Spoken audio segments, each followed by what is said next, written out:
한큐야, 네, 감독님. 오늘 월급 받으니까 기분이 어떠냐? 굉장히 좋아요. 이걸로 이제 살아갈 수 있어요. 자, 기세를 몰아서 준비한 거 한번 해볼까? 좀 떨리네요. 네, 안녕하십니까. 오늘 발표를 맡게 된 문피 인턴 한승규입니다. 저 같은 경우는 그 젊은 구독자 유입을 원하시는 감독님께 제안할 컨텐츠가 있어서 PPT를 준비하게 됐는데요. 다음 삼행시의 컨텐츠로 제가 기획하게 된 컨텐츠의 이름은 삼행시 불고기입니다. 네, 컨텐츠 이름이 삼행시 불고기인 이유는요. 네, 불고기 한 글자로 모든 내용이 정리되기 때문이에요. 네, 불고기 삼행시인데요. 불만을 형성하는 현재 정부의 무분별한 규제 정책으로 고통받는 20대. 고칠 수 있는 방법은 삼행시 채널의 넛지일 뿐이다. 기존 규제들에 대한 넛지를 통해 해결책을 제시하고 20대에 대한 공감으로 젊은 구독자를 확보하자. 네, 이런 내용의 컨텐츠를 기획해봤는데요. 네, 그에 앞서 우선적으로 삼행시 채널의 현 상황을 분석했어요. 우선 조회수가 발생하는 경로는 타 채널과 비교해보았을 때 문제가 없었는데요. 그럼에도 불구하고 낮은 조회수는 삼행시 채널의 약점이라고 생각했습니다. 위 그래프를 보시면은 조회수가 5일 경과했을 때 눈에 띄게 낮아지는 걸 볼 수 있으신데요. 네, 이거는 전에 영상은 영상 하나만 보고 분석한 것이고 이거는 이제 지난 1년간의 그래프를 가져온 건데요. 네, 전 페이지에서 보여드린 단일 영상 분석을 모아둔 것으로 보여요. 높낮이가 일정하지 않고 보여드린 이것이 반복되는 걸로 모아둔 것으로 보이는데요.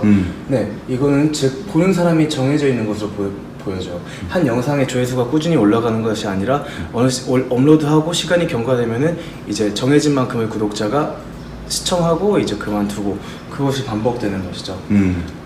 그래서 새로운 시청자들을 유입시키려면 어떤 요소들을 추가해야 할지 그 타 채널 구독자 대비 조회수가 높은 영상들을 한번 찾아봤는데요.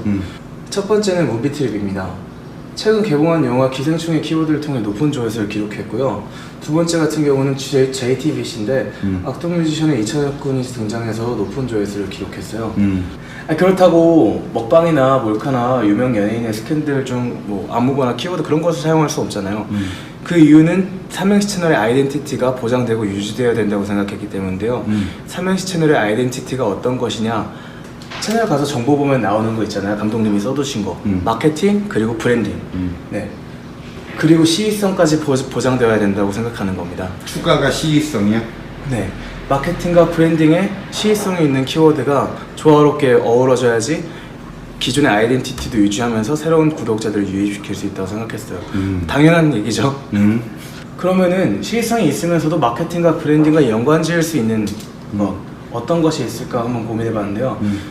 그것을 통해서 젊은 연령층을 유입시키려면 어떻게 해야 될지 고민한 것 중에 나온 게 하나가 바로 규제예요. 사람들이 이익보다 피해에 민감한 손실 혐오 성향이 있잖아요. 근데 그 점은 청년들도 마찬가지라 생각해요.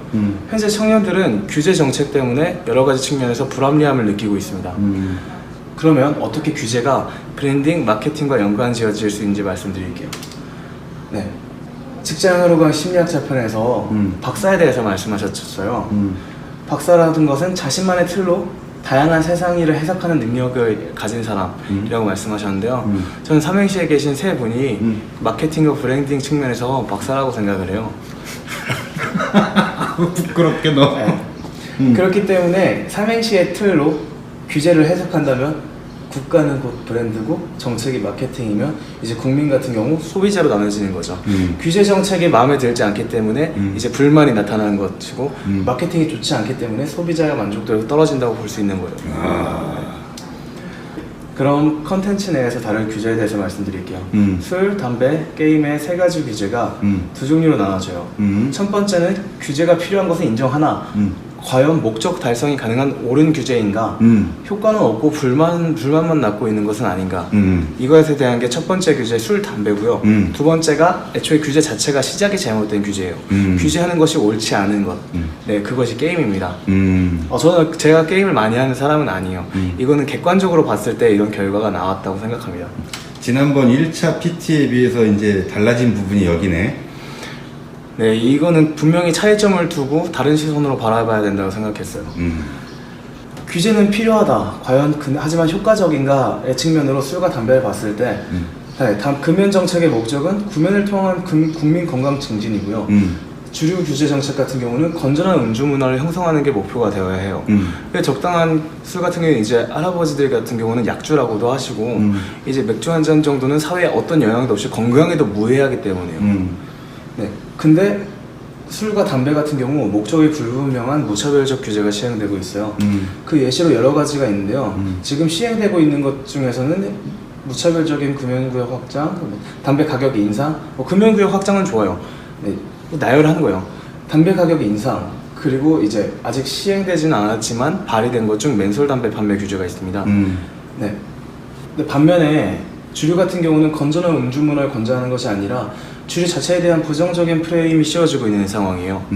범죄 발생 빈도 중 음주 후 범죄를 저지른 비율이 높다라든지 광고에서 무차별적으로 광고 규제가 들어갈 때 뭐 캬소리도 난다든지 술을 마시는 장면이 나오다든지 권하는 것 자체가 금지되는, 이게 건전한 음주 문화 형성을 위해서 필요한 것인가, 아니면 술 자체가 나쁘다는 것을 내리에 프레임을 씌우는 것인가 라고 생각해 보았을 때 후자라고 생각되거든요. 보시면은 결과적으로 봤을 때 금연 정책의 경우 흡연자의 비율은 전년 동월 대비 증가했고요. 담배값 인상 정책에 미루어 보았을 때 세수준대만 성공했다는 불만이 터져 나오고 있어요. 그리고 주류 규제 같은 경우는 매년 상승하는 주류 소비량이 이제 그래프를 보시면은 매년 주류 소비량이 증가하고 있어요. 정책들이 애초에 건전한 주류 소비 문화에서 엇나간 주류 자체에 대한 부정적 프레임을 씌우는 목표라고 말씀드렸잖아요. 근데 그 목표 자체도 달성하지 못했다고 보여요. 네. 다음은 시작부터 잘못된 규제. 네, 게임입니다. 게임법 같은 경우는 2004년에 이제 바다 이야기라는 성인 오락실이 사행성 게임으로서 이제 문제가 돼서 한국을 한번 이제 들었다 놨었잖아요. 그것 때문에 이제 다 재정비되고 출범하게 된 게 게임법이라는 건데요. 정작 사행성 게임은 잡지 못하고 유스판만 이제 침해하고 있다고 합니다. 이번에 좀 사회적으로 문제가 됐던 게 아동 플래시 게임이 4만 종이 삭제가 됐어요. 유스팜은 뭐니? 뭐 꿈나무 쉼터 같은 거죠. 네. 어린아이들이 자유롭게 서로의 것을 서로의 창작물을 보여주고 이제 즐기면서 개인의 그러니까 자발적으로 성장할 수 있는 곳, 그런 자유도가 보장된 것이 유스팜인데 그것이 이제 심의를 받지 않았다는 이유로 전부 삭제됐어요. 근데 아이들이, 초등학생들이. 네. 근데 그게 삭제된 게 이유가 바다 이야기 때문에 만들어진 게임법 때문에 삭제된 거예요. 네, 정작 이제 보시면은 성인 오락실은 여전히 성행하고 있습니다. 그러니까 바다 이야기 때문에 만들어진 법이 바다 이야기는 잡지 못하고 유스팜만 침해하고 있다는 거죠. 네, 심지어 최근 국제보건기구 WHO에서 게임이 질병 코드에 등록이 됐어요. 이제 굉장히 실시간 검색어에도 오르고 이제 사회적으로 이제 문제가 많다는 평을 받았는데요. 이것 때문에 국내 게임 콘텐츠 사업에 대한 규제가 타당성에 더 힘을 얻고 있어요. 네. 이게 참 웃긴 게 그 초등학교에서는 코딩 교육이 의무화되고 이번 아시안 게임에서는 e스포츠가 시범 종목이 채택됐고 이제 문 대통령도 가셔가지고 아 이게 왜 사람들이 열광하는지 알겠다라는 인터뷰까지 했는데 이제 게임에 대한 규제가 성행되고 있는 것은 이제 사회의 흐름을 역행하는 규제라고 생각합니다. 네. 그리고 이제 삼행시 채널에서 게임 키워드를 다루면은 좋을 것 같은 그 이유들을 더 근거를 가지고 왔는데요. 보시면은 게임 키워드를 게임 질병을 키워드로 넣고 검색을 했을 때 뭐 100분 토론은 이 아주머니 때문에 문제가 된 것도 있지만 다른 채널 같은 경우 네, 조회수가 많이 마찬가지로 나오더라. 조회수가 높게 나와요. 저 아주머니가 거론되지 않은 영상 같은 경우에도 그렇죠. 그리고 이제 많은 분들이 우려하시는 그 무거운 주제에 대한 리스크는 걱정하지 않으셔도 될 것 같다는 게 제 생각이에요. 왜? 보시면은 이 채널을 보시면은 굉장히 자극적이에요. 보시면은 자기가 스스로 이제 프레임에서 벗어나려고 프레임이 많이 씌워졌어요. 안 좋은 사람들에 의해서. 그 채널의 이름은 뭐니? 네. 김성의 지식백과라는 채널이요. 이 채널은 좌우를 막론하고 이제 게임에 있어서는 우리가 힘을 모아서 그래도 목소리를 내야 된다라는 얘기를 하고 있는데요. 좌우를 막론하고 이제 많은 키워드를 다루고 있어요. 이제 뭐 북한 얘기 나오고 자유한국당 얘기 나오고 완전히 반대되는 키워드잖아요. 이렇게 다루면서 자기 할 얘기를 했습니다. 그 결과 좋아요와 싫어요 비율이 18,000과 124로 나왔어요. 네, 이것에 대해서 그래도 정치색을 가지고 싫어요를 누르는 사람이 없다는 거예요. 이건 유튜브에서 아주 중요한 지표라고 생각합니다. 네, 최종적으로 다시 한번 컨텐츠 내용 정리하면서 마무리하겠습니다. 네, 현재 같은 경우는 한국에서 무분별한 규제를 통해서 이제 20대나 젊은 연령층에 불만이 터져 나오고 있습니다. 그럼 저희가 해야 될 것은요, 같은 문제를 규제가 아닌 넛지를 통해서 삼행시가 개입하고 그걸 통해서 불만이 만족과 유입으로 바뀌는 그런 것들을 이 삼행시 불고기를 통해서 저희가 우리가 할 수 있을 거라고 생각합니다.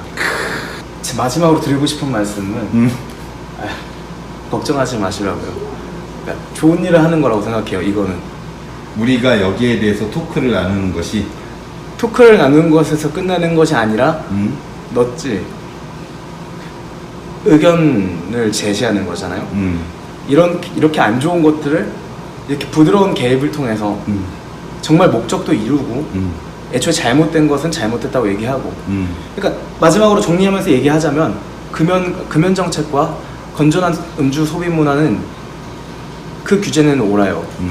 하지만 금연 정책 같은 경우는 금연 자체가 목적으로 이루어지지 않고 있고 주류 소비 문화 같은 경우는 건전한 주류 소비 문화를 촉진시키는 게 아니라 그냥 주류 자체가 나쁜 거다라는 프레임이 씌워지고 있고 이게 문제라고 생각하고요. 게임 같은 경우는 바다 이야기라는 그 사행성 게임, 성인 오락실 때문에 만들어진 법이 그런 것들이 나쁘고 게임 자체는 애초에 나쁘지 않고 이제 그 게임을 대하는 시설이라든지 아니면은 게임으로 스트레스를 풀 수밖에 없는 그 한국의 촉박한 문화 그런 것들이 해결되어야 되는 것이지 이제 게임 자체가 잘못된 것이 아니라고 생각하거든요. 어떤 그런 프레임들을 넛지를 통해서 해결하고 서로 간에 좋은 결과를 만드는 것이 삼행시의 역할 아닌가. 그렇게 됐을 때 사람들의 공감을 얻고 그를 통해서 이제 뭐 이런 좋은 목소리를 내주는 어른들이 있구나 라는 공감을 통해서 20대 구독자를 유입시키는 것, 그것이 삼행시 불고기에서 저희가 얻을 수 있는 과실이라고 생각합니다. 오늘 안경 낀 보람이 있구나. 네. 승현아죠. 고생했다. 감사합니다. 자세히 한번 또 검토해보자. 네, 알겠습니다.